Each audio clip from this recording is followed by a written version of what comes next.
আজ আমি আপনাদেরকে ইলিশ মাছের খুব সহজ একটা রেসিপি দেখাবো। খুব সাধারণ একটা রান্না, কিন্তু খেতে দুর্দান্ত লাগে। তো এখানে ইলিশ মাছগুলো আমি ধুয়ে নিয়েছি। ধুয়ে নেওয়ার পরে ইলিশ মাছগুলোকে আমি সুন্দর করে লবণ হলুদ দিয়ে মাখিয়ে রেখেছি।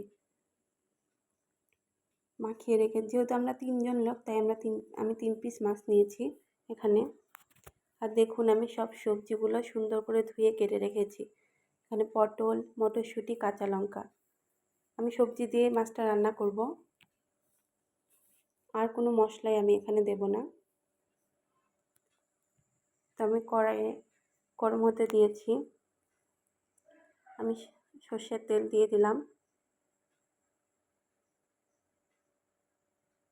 সর্ষের তেলে এবার আমি কালো জিরে ফোড়ন দিয়ে দেব।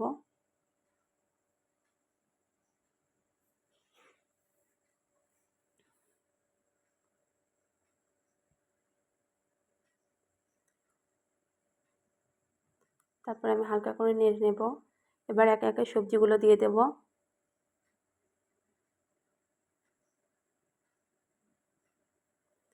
একে একে সব সবজিগুলো দিয়ে ভালোভাবে ভেজে নেব।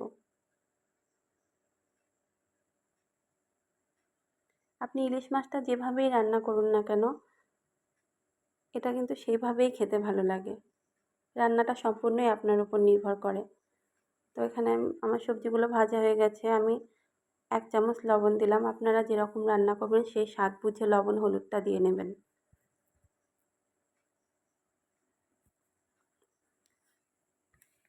সবজিগুলো আমি ততক্ষণ ভাজবো যতক্ষণে ভিতর থেকে কাঁচা গন্ধটা চলে যাবে। ততক্ষণে সবজিটা আপনারা ভেজে নেবেন। খুবই সহজ রান্না, খুব কম সময়ে হয়ে যায়। তারপর পরিমাণ মতো জল দিয়ে নিলাম।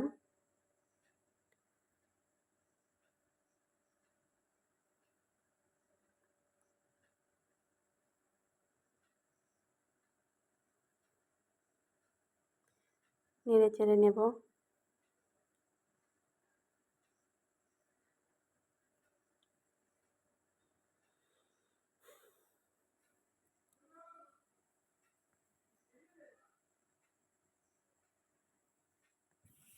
ভালোভাবে নাড়া হয়ে গেলে এর ভিতরে আমি ইলিশ মাছগুলো সুন্দর করে বসিয়ে দেব। কোনো আর নাড়াচাড়া করব না, ঢেকে দেব। বেশি নাড়াচাড়া করলে কাঁচা মাছ ভেঙে যাওয়ার ভয় আছে। একদম লো ফ্লেমে, একদম কম আঁচে 15 মিনিট রেখে দিয়ে ঢাকনাটা তুলে নেবেন। এই যে রান্না হয়ে গেল। গরম গরম ভাতে পরিবেশন করুন।